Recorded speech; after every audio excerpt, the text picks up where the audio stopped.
Alright guys, I'm back with another modern deck tech. It's kind of similar to my last one. Its main card is Geist of St. Traft, at least it's my favorite. Might not be the main one, but start with the mana base. This is modern Bant.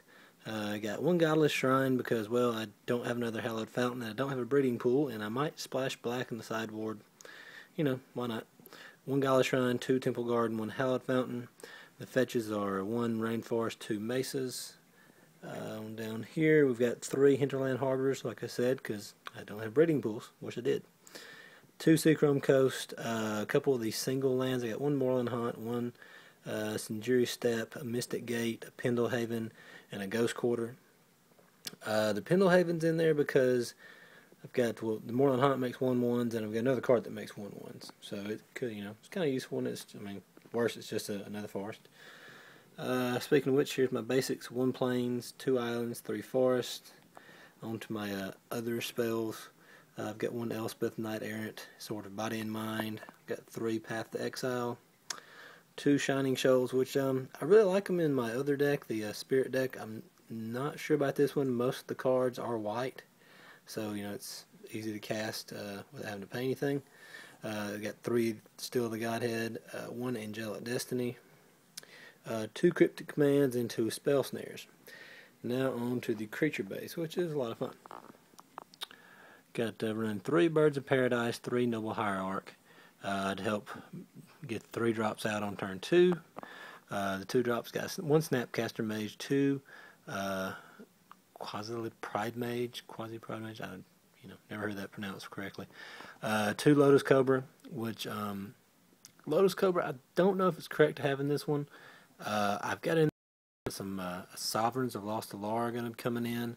Think about putting 1 or 2 in here where you can actually get it out on like turn, it's turn 3, maybe 4. So if you have a bird or a hierarch on turn 1. 4 Geist of St. Traft, and the other 3 drops are 3 Rocks Warmonk,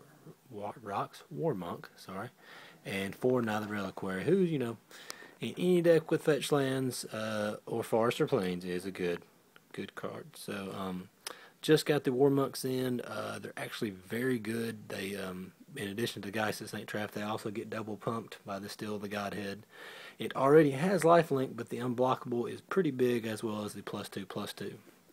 So one of the main things you're trying to do is get a turn 1 bird or hierarch. That way you just ramp straight into one of these fellows on turn 2, and most decks have a hard time dealing with these. Any of them on turn 2, really.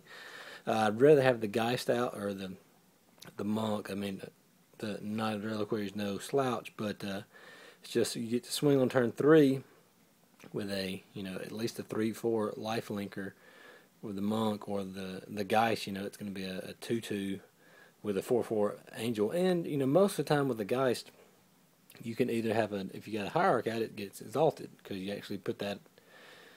Make sure it triggers before the angel. You count the angel coming in, and if you get a Pride Mage out as well, it can swing for 4 itself, and that's without any of the enchantments. Which I've actually found that Angelic Destiny on a Birds of Paradise is quite good. If for some reason your bird lives that long, it's a really good card to have. It's never really a dead draw once you get it on the creature. Even if it dies, it's going to go back to your hand. You can just put it on your next creature. But yeah, like I say, that's what I'm running right now. It's a little different than the Spirit deck, and there are all the cards. It's not quite as gimmicky, but it's a little bit more consistent, I guess I'd say. I wouldn't say it's really fair. Some of these draws are actually very unfair, but it's not like it's Splinter Twin. They can interact with it, and if you can beat it, beat it. Like I said, I like playing it right now. Still tweaking the deck a little bit. Like I said, I'm going to add the Sovereigns, which have quite a few synergies with the deck. Not quite sure what I'm going to cut yet, but if you have any suggestions, just let me know. Like I said, I could use a couple breeding pools. If anybody has any of those lying around, want to trade for them, just let me know what you're looking for, and I'll see what I can do. Appreciate you guys watching. Thanks.